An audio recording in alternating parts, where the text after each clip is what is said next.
Married 2018 to a guy I met in school. We met in school, we're in the same department, the same course. So you would just assume that a relationship like that was genuine. We're doing okay, we're doing well. I was the provider, I was providing everything. We're living in Benin, and from Benin it was where I did my business, and I was able to cut across almost every state in Nigeria. That was how last year. Of course, I'm doing my business, I'm doing my brand, it's doing okay. I shall gathered money after a while, saving it somewhere, gathered money, and then bought myself a car and put it in my name. I remember I had to go to the car story because it was a life-changing, it was a changing moment. I remember the look on his face when the car people, normally when they see a guy and a girl come, they naturally assume it's the man that wants to pay. So they brought the receipt to him to write his name. And I took it, I said, no, me. And I wrote my name. I remember, because he was with me. I remember the look on his face. And it's when everything started happening, I started to remember he wasn't happy. As the time I've gotten the car now, his character changed. Like when I say change, we used to quarrel, like we used to have issues, husband and wife. But the minute I got that car, his character changed. His anger, he started to express it more. Things I didn't notice before, I started to notice it. Like, okay. I said, okay, let's come to Lagos. This Lagos we've been saying since, let's come to Lagos. I said, but right now I'm broke now because I just bought a car. You can sell it. It's you now. His business is going to go well. That was how foolishly I sold my car that I just got, because he didn't want me to have that car. So this man would maltreat me like I was not living like a house help in a house that I'm providing. I was living like a house help. Like I would be in one corner, I would be on the bed, I would be crying.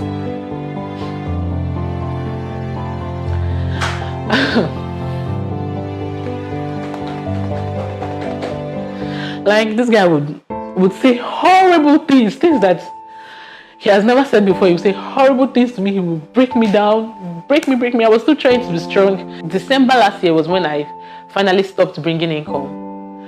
I had a land in Benin, because of course I said I lived in Benin. I had a land in Benin. I was already building on it as well.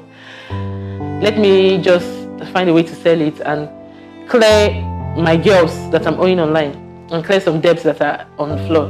But unfortunately, when I reached out to sell it, the money did not come in bulk. And guess who bought it? His auntie. Everything I worked for, like everything was just taken away from me. Systematically, everything. Then he now told me, hey, he has been telling me that if he gets some money, there's one thing he wants to go and learn, and he needs to pay some money to learn the thing, and it's in millions. That once he learn the thing now, I should not worry. This is almost like an investment. Let him just go and learn the thing. When he left February 18th, a few days after, let's just say shy of like a week, he texted me through text message. A marriage. I have 2 children for this guy. That he's not coming back. That the marriage has been over since 2019. And I'm quoting verbatim. That been over since 2019. My daughter was just 1 year and 2 months when he left. My son was 2 years and 5 months. I had them back to back.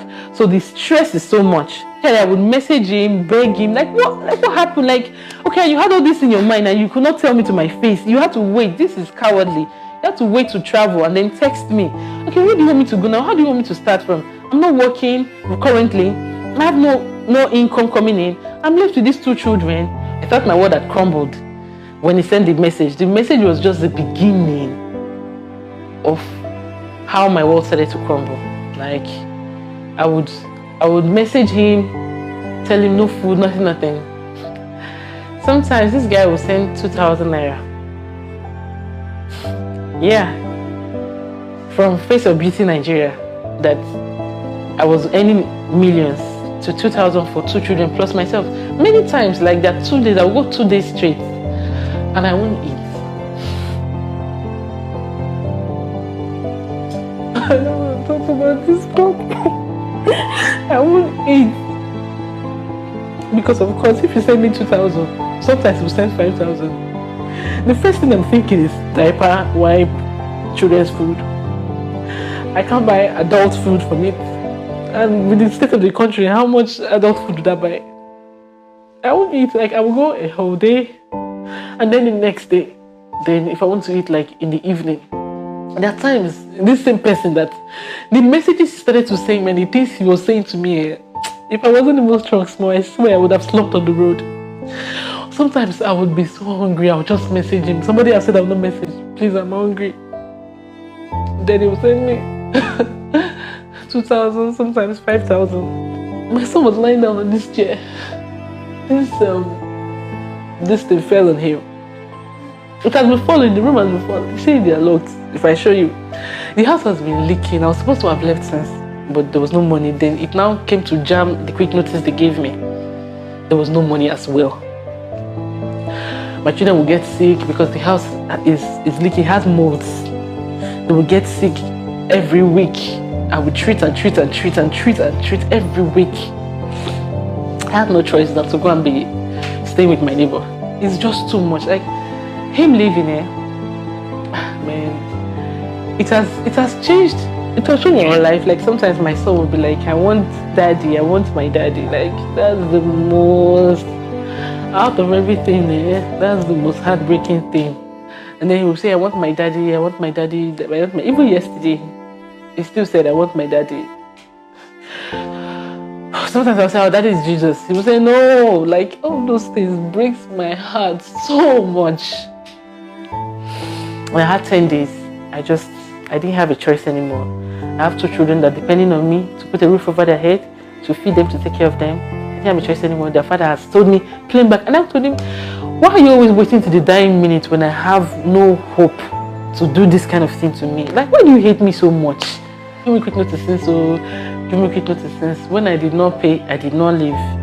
The agent came to embarrass me that I should leave. Embarrass me in presence of my children. I was taking him to school in the morning. I was just coming out. He just met me at the door. He embarrassed me to the extent neighbors in the next compound came. I was so embarrassed. Like, you don't have money, leave. Your husband has left you. Won't you leave? What are you still doing here? Those kind of words, now which is 30th. The landlord, the agent, they don't want to see me in this compound. So it's not just that, leave this apartment, leave the compound. My heart rate was like, it was going fast. Like, I couldn't breathe. I could not breathe. Man, like him leaving. I just want people to, whatever they can contribute for me, they should contribute for me. Let me get any amount I'm able to get. I will get a house within that amount, of course. Let me get a house for myself and my children. Like, I'm so desperate at this point. I can't do anything other than what I can do right now, which is to ask people to help me.